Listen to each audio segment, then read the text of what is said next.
Hi friends, మీకు ఈ video నచ్చినట్లయితే లైక్ చేయండి, సబ్స్క్రైబ్ చేయండి. జోష్న వాళ్ళ తాతయ్య ఇంట్లో ఉన్న వాళ్ళందరి ముందు నా గౌరవం కోసం, నా పరువు కోసం ఎంతటికైనా వెళ్తాను. ఆఖరి నా రక్త సంబంధాన్ని అయినా తెంచుకోవడానికి నేను రెడీగా ఉంటాను అని చెప్పేసి అంటాడు. ఆ మాటలు వినగానే ఇంట్లో ఉన్న వాళ్ళందరూ అయితే ఒక్కసారిగా షాక్ అయిపోతూ ఉంటారు.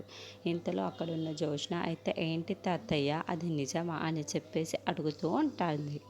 ఆ మాటలు వినగానే అక్కడున్న వాళ్ళ తాతయ్య అవుతే అక్కడ ఉన్న గ్రాండీని చూపించి, ఇదిగో దీని కొడుకు ఉన్నాడు చూడు, దీని కొడుకుని నా కొడుకులా చూసుకోవాలనుకున్నాను, కానీ వాడు ఏం చేశాడో తెలుసా, ఈ ఇంటి పని మనిషిని పెళ్లి చేసుకొని దాంతో పిల్లలు కనాలని అనుకున్నాడు.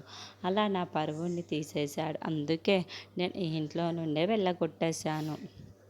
అంత విలువ ఇస్తాను నేను గౌరవం కోసం అని చెప్పేసి అంటూ ఉంటాడు. ఆ మాటలు వినగానే అక్కడున్న జోష్న అయితే, అవునా తాతయ్య, అదే పని ఇప్పుడు నాన్న కూడా చేసి ఉంటే ఏం చేసి ఉండేవాళ్ళు అని చెప్పేసి అడుగుతూ ఉంటుంది.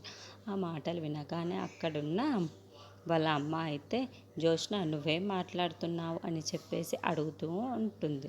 ఆ మాటలు వినగానే అక్కడున్న వాళ్ళ నాన్న అయితే, అవునమ్మా, అవును జోష్న, మా నాన్న నేను చేసినా సరే అదే పని చేస్తాడు. నేను ఇంట్లో నుండి బయటికి వెళ్ళడానికైనా సిద్ధమవుతాడు.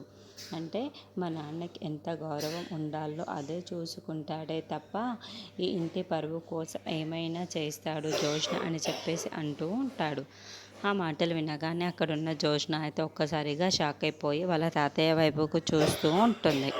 ఇంతలో అక్కడున్న వాళ్ళ తాతయ్య అవును జోష్న, నేను ఇంటి పరువుని గౌరవాన్ని అనుకుంటున్నాను. అందుకే నేను నా ప్రాణాలని సైతం ఇచ్చేస్తానే కానీ ఈ ఇంటిని పరువుని గౌరవాన్ని మాత్రం కాపాడుతాను జోష్న, అది గుర్తుపెట్టుకోండి మీరు అందరూ అని చెప్పేసి అంటూ ఉంటాడు.